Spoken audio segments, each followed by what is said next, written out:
Hello and welcome to MAGA the podcast. Now, this is not your homophobic auntie's MAGA.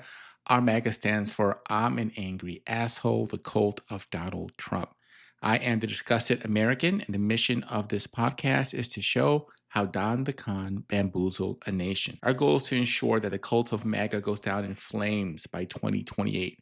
We want to stop it before MAGA becomes unstoppable and our democracy slides further into a dictatorship. Now, if we want MAGA to end, we have to know how it began and why it spread. Yesterday at the United Nations, the United States sided against a Western democracy and with totalitarian states like Iran and North Korea. Now, these are the consequences when a cult leader takes over a country. If we keep taking sides with pariah states, we're going to turn the world against us.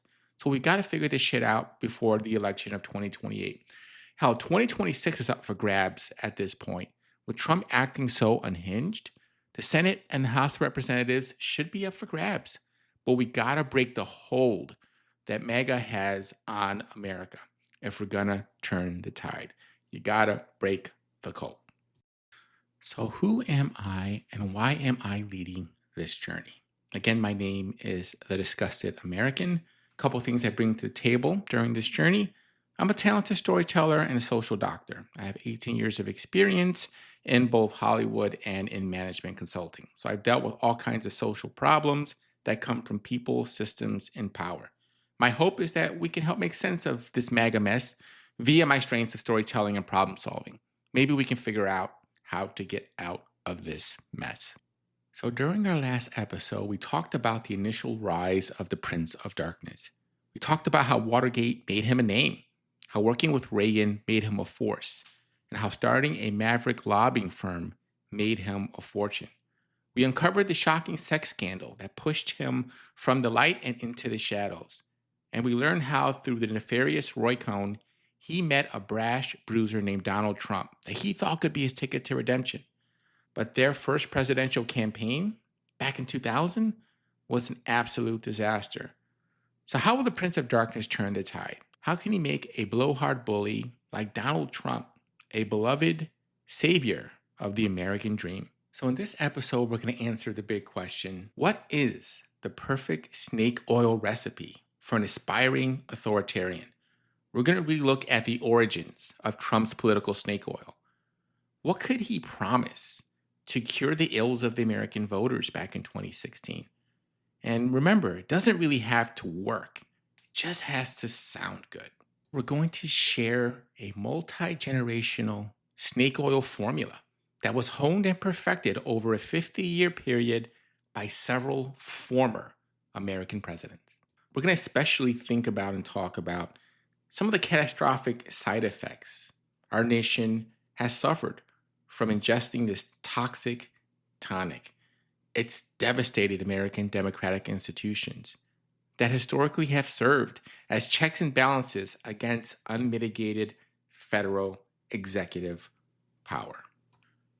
So since we're going to be talking so much about snake oil today, let's take a look at the origins, the slithery origins of American snake oil. Now, this term has been part of the American lexicon since the late 1800s, and recently it's even jumped into the world stage. Back in August of 2024, after a series of far-right riots that broke out across the United Kingdom after an election, the newly elected leader didn't mince words when he described extremism across Europe. He said, "I'm worried about the far right because it's the snake oil of the easy answer." And when we think about snake oil, or we talk about snake oil, it's actually legit. Back in the 1800s, it came from Chinese water snakes via Chinese laborers who immigrated to the United States. They shared it with fellow workers that helped build the Transcontinental Railroad. And actually, this type of snake oil was an effective anti-inflammatory. The problem was that Chinese water snakes tend to grow in China. There's not too many laying around in the United States. Enter a confidence man. In 1893, Clark Stanley performed at an exposition. He stated that he had learned the mysterious healing powers of snake oil from the Hopi tribe. He was dressed in this showy frontiersman fashion. He reached into a writhing sack and pulled out a rattlesnake. He dangled it in front of the audience so everyone could see its hissing venomous form. He quickly slit it open and threw the writhing snake into a vat of boiling water. Now, gradually, the snake fat rose to the surface of the vat, and Stanley proceeded to scoop it up, put it into jars, and sell it as Clark Stanley's snake oil treatment. Now, you might be asking, hey, wait a minute. Is Chinese water snake oil and American rattlesnake oil the same thing? Nope, not even a little. But never let the truth get in the way of a good story. Now, Clark sold loads of his snake oil across the United States for more than 2 decades. And finally, in 1917, a scientific analysis proved that the snake oil concoction didn't even have any snake oil in it. It was mineral oil, beef fat, red pepper, and turpentine. So Stanley was fined $20 for violating the Pure Food and Drug Act. He paid the price, closed down shop, and slipped out of the American eye. This concoction had no medicinal value and didn't relieve a damn thing except your money from your wallet. And that's the thing about buying snake oil. No refunds. Even today, medical quackery continues to exist in various forms. Just think about COVID a couple years back. Remember when Trump was peddling hydrochloroquine or Joe Rogan was touting horse tranquilizers? That shit worked because they emphasized the most important and effective ingredient when selling snake oil: fear. Now look, today there are still diseases out there for which the medical community has no cures. And the multi-billion-dollar supplement industry exploits that same sense of fear and uncertainty that the snake oil salesman, past and present, leveraged to such devastating effect. Snake oil is meant to describe almost anything that's deceptively branded as a legitimate solution to a problem that doesn't really live up to its promise. It is a favorite tool of cult leaders, especially aspiring authoritarians. Remember, no refunds. But no snake oil salesman can seduce without a sizzling sales pitch. Enter Roger Stone, the Prince of Darkness. So let's take a look at Stone and Trump 1.0. What was the role that Stone had in Trump's 2016 campaign? Now, this is actually pretty murky because ultimately Trump denied that Stone ever worked for his campaign. Now, he was lying because, of course, he was. Stone did consulting work for Trump's campaign before he announced his candidacy on June 16, 2015. Between April and May of 2015, Trump's campaign paid $30,000 to a Stone company, Drake Ventures, for communications consulting. And then they paid an additional $20,000 in July 2015. So Stone officially worked for the campaign until August 8th, 2015, when this happened. And word this evening that an advisor and longtime friend of Trump's has resigned from the campaign. Trump says he fired him. Roger Stone is a nice guy, but I let him go because I really wasn't using him. And he liked to get a lot of publicity for himself, which I didn't want. Turns out Trump doesn't like sharing the spotlight with anyone else, which makes you wonder how this whole bromance with Elon Musk is going to turn out. I foresee a bunny in Elon's pot in the near future. Now, after the official split, Stone went on to work for a super PAC started in support of Trump. He remained an informal advisor, and he even became a big player in the WikiLeaks scandal, which is a tale for a future episode. Whatever his official role was, Roger Stone fed the big bad wolf. He shaped the messaging and the greedy, cynical worldview that helped Trump get the MAGA cult off the ground. In many respects, Roger Stone created Donald Trump as a political figure. There is no doubt that in tone, in affect, in profile, the Trump candidacy was a pure Roger Stone production. I would argue that Roger Stone, after 30 years working for Donald Trump, is one of his primary influences, perhaps the primary influence.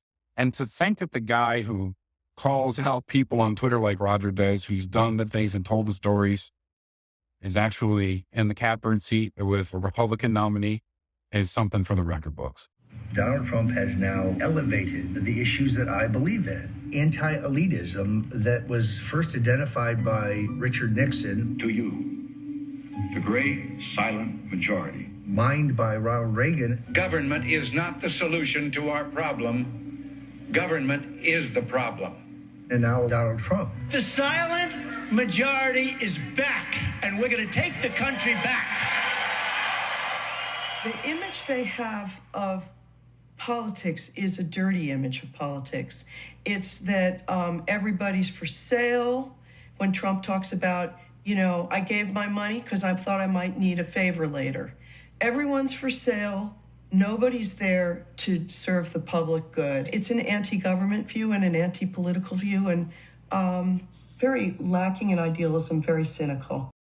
If you read Roger's blog, The Stone Zone, or follow him on Twitter, it's like coming attractions for the attacks Donald Trump will be launching 2 weeks later. It is Hillary who hires the heavy-handed private detectives who break into these women's homes and ransack them, who threaten their children, who kill their pets. She's married to a man who was the worst abuser of women in the history of politics. And Hillary was an enabler, and she treated these women horribly. Roger's, relationship with Trump has been so interconnected that it's hard to define what's Roger and what's Donald. Roger's relationship with Trump, they both see the world in a very similar way. If Trump is elected president, I think Roger will see one more very significant impact he's had on world history. Why did these boys decide to play together again after the 2000 run turned into such a shit show? What did Roger bring to the table? According to the Wall Street Journal, in a report on July 19, 2015, Trump's team was full of political neophytes. Nobody besides Mr. Stone had ever been involved in a presidential campaign at a national level before. He also brought his bag full of dirty tricks from his time as a lobbyist. As fellow minion Steve Bannon described him, Roger is an agent provocateur. He's an expert in opposition research. He's an expert in the tougher side of politics. When you're this far behind, you're going to have to use every tool in the toolbox. And Roger had a very particular set of tools. Roger is the sinister Forrest Gump of American politics. He's not just this simple-minded guy, but this Machiavellian, almost crazy guy who shows up at every key moment in recent American history. Now, why did Gump want Trump? 15 seasons of The Apprentice not only makes him a smooth television performer, but think of the way he looked in that show. High back chair, perfectly lit, great makeup, great hair, decisive, making decisions, running the show. He looks presidential. Do you think voters, non-sophisticates, make a difference between entertainment and politics? Politics is show business for ugly people. Now Roger had his man. But what was going to be the snake oil that they would sell? I have never been more excited about a presidential campaign. I have never seen a grassroots uprising. This is not the Republicans versus the Democrats. This is the elites of the Republican and Democratic Party who have driven this country into the ditch versus Donald J. Trump and the rest of America. The political system is a cesspool. I've been a lobbyist. I worked on the Senate side. I worked on the House side. I saw how the sausage are made. The whole process is deeply corrupt. Trump is the only one who can clean it up. Silent majority, the forgotten Americans. I am the candidate of law and order. It's not me who found this trend. It's those who went before me. I just saw Trump's ability to utilize it to become president. This is the manifestation of a dream I've had since 1988. And I've always thought Donald Trump had the size and the courage and the balls to become president of the United States. It is so corrupt. The best part is that he's just kicking the political establishment in the balls. They are shitting a brick because he's challenging the status quo. All these other candidates are really for the status quo. Roger's the ultimate insider, which makes him incredibly good at seeing how to package someone he could sell as an outsider. That's right, folks. A longtime Washington insider and a blowhard billionaire walk into a bar and talk about being outsiders. It's a joke, a ridiculous joke that somehow seduced a nation. So let's take a closer look inside this bag of dirty tricks. One man's dirty trick is another man's political civic action. What were some of the things that Roger brought to the table? Well, first, he saw corruption as a feature, not a bug. He gave voice to monsters in Washington. He brought corruption from behind closed doors to the spotlight. He made dirty tricks mainstream. Black Men for a Stone saw a business opportunity in being the torturer's lobby, in representing the most distasteful dictators, Mobutu, Marcos, UNITA in Angola. They did not care about being acceptable in the salons of Georgetown. They cared about making money. Stone's influence is all over Trump 1.0 and frankly 2.0. From his blatant disregard for factual accuracy to his negative campaigning strategies. We really pioneered negative campaign advertising in massive doses. At one time, Richard Nixon was seen as a stain of corruption on the American political system. Nowadays, Roger's dirty tricks had become mainstream, and his playbook bred corruption. Since Nixon, trust in the government began to waver, and it never recovered. And after 40 plus years of dirty tricks and distrust, you create a space for monsters to become mainstream. They think people who take the high road or who try to act virtuously are chumps. So in this episode, we talked about the original formula for Trump's snake oil. Now we'll talk about additional ingredients in future episodes, but the basic formula came down to a few things. Anti-elitism. Experts don't know anything. Hello, COVID clusterfuck. Anti-establishment. The deep state is tricking you, and only altruistic billionaires can help. Hello, witch hunt, and hello, Elon. Anti-fact-checking and objective reality. Hello, fake news. And finally, always remember, Trump and only Trump can save the day. Now, despite having a potent snake oil recipe, Trump still needed to figure out a way to help spread the word. He still faced a nearly impossible challenge back in 2016. He was squaring off against skilled political rivals who were armed with tools and techniques honed with hundreds of millions of dollars, the sweat equity of thousands of people organizing and turning out the vote, and methods that had been the foundations of successful political campaigns for decades. In a field of 17 candidates, how do you stand out? We'll dive into that question in our next episode, Bam Bam's Big Idea, where we're going to uncover the origin of the Trump propaganda juggernaut that would change American politics forever, aka how the snake oil recipe was spread. So thanks again for tuning in. Really appreciate you being here. And if you want to help out the channel, please subscribe or follow the podcast and tell your fellow disgusted Americans who we are and how they can find us. New episodes drop on Wednesday. Look forward to talking to all of you soon. Have a great day, folks. Ciao, bacalao.